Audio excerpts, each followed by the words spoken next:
Bien, je suis Christian Tremblay, président de l'Observatoire européen du plurilinguisme. Je prends la parole en premier, même si ce n'est pas très protocolaire, puisque l'institution invitante, c'est l'École Polytechnique. Hein.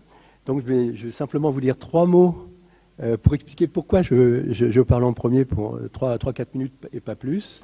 Hein, et puis je passerai ensuite la parole à Dominique Rossin, qui est directeur des études et de la recherche à l'École Polytechnique, hein, et qui donc s'exprimera au nom de l'école pour vous accueillir. Bien, c'est une petite histoire qui mérite d'être rappelée quand même, hein, parce que je dois dire que quand j'y pense, c'est toujours avec un réel plaisir, vraiment une très très grande satisfaction. Le point de départ, c'est un communiqué de presse qui, je dirais, nous a fait sursauter. C'était un communiqué de presse du 22 février 2016 dans lequel l'École Polytechnique annonçait la création d'un nouveau diplôme de niveau master dont les inscriptions devaient commencer en mars 2016. Et il était précisé que dès la rentrée 2016, les 3 premiers parcours délivrant un nouveau diplôme, Graduate Degree of École Polytechnique School, non, c'est École Polytechnique, hein, c'est pas marqué Polytechnique School, seront proposés. Accessibles après une licence ou un bachelor, ces programmes sont destinés à des élèves à fort potentiel et disposant de solides connaissances scientifiques. Ces 3 formations proposent un enseignement pluridisciplinaire approfondi, dispensé en anglais et tourné principalement vers l'industrie. Bon, donc, évidemment, nous, à l'EOP, comme son nom l'indique, on est tout à fait favorable à toute forme d'enseignement de caractère international. Il faut que les choses soient tout à fait claires de ce point de vue-là. Mais néanmoins, de la part de l'École Polytechnique, on était un petit peu surpris. Et donc, nous avons écrit au président à ce moment-là, qui était Jacques Biot, jusqu'à quelques semaines, et qui nous a répondu. Et je vais vous lire simplement un paragraphe, parce que, je veux dire, en plus, c'est d'une prose digne de Flaubert, dans le bon sens du terme, hein, c'est pas du tout de l'ironie, je veux dire, c'est de la belle littérature administrative. Hein. Dans les faits, Polytechnique et à Polytechnique, de surcroît, qui se considère comme un instrument de l'influence de notre pays dans le monde, attache une importance majeure à l'apprentissage de la langue française et s'honore au demeurant d'être labellisé FLE par le ministère de l'Éducation nationale en reconnaissance de la qualité de la formation à notre langue que nous apportons aux élèves internationaux non francophones qui rejoignent le cycle polytechnicien. Je conviens que la communication publique extrêmement synthétique que nous avons conduite au sujet de nos nouveaux cycles internationaux a pu conduire à un malentendu. Les faits sont plus complexes et leur exposé complet permettra, je l'espère, de dissiper vos légitimes inquiétudes. Je vous confirme donc notre invitation à nous rendre visite à l'École Polytechnique, etc., etc. Bien. Donc, c'est en fait le point de départ et nous nous sommes rencontrés vraiment de manière très, très approfondie et nous avons beaucoup apprécié ces échanges et nous avons aussi beaucoup appris. Il faut le dire, on n'arrête pas d'apprendre, et en l'occurrence, c'était le cas.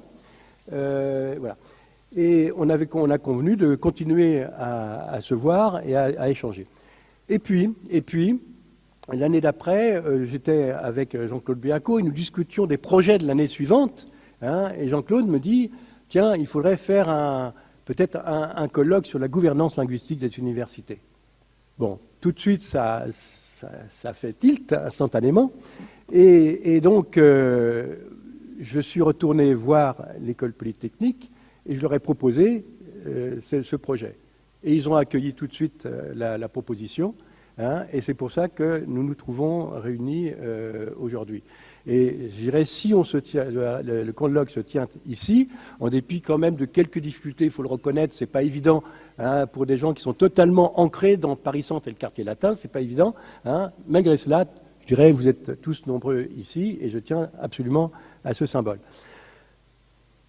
Sur ce, quelle était l'idée ? Il y a 2 idées là-dedans. D'abord, on voulait que ce colloque soit un colloque international. Alors, je vous dis tout de suite, je fais la liste. Hein, qu'il y a, en dehors des Français, 10 nationalités ici. Hein.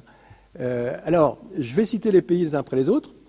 Peut-être que tout le monde n'est pas arrivé, peut-être, hein, mais je vais demander à chacun des représentants de cette nationalité de se lever et je vais demander à tous les autres de les applaudir. Donc, nous avons l'Allemagne. Debout l'Allemagne. 1, 2, 3. Bon, voilà. Là, voilà. Bon, j'ai dit debout parce que moi, je n'arrive pas à voir les bras levés, ce n'est pas suffisant. Bon, l'Italie. Voilà. OK. Le Canada, l'Ontario. T'es arrivé, bravo. Hein, la Géorgie. T'es arrivé? Bon. L'Afrique, 2 pays africains. République. Maroc, 3 pays africains. Oui, le Maroc, la République démocratique du Congo, là, et l'Afrique du Sud. Voilà, bravo. Le Japon. C'est pas un japonais, je crois. Il n'est peut-être pas arrivé. Hein. Bon, il y a une excuse quand même. La Suisse. Voilà. Et le Portugal. Bon. Est-ce que j'ai oublié quelqu'un? L'Argentine. Oh, catastrophe.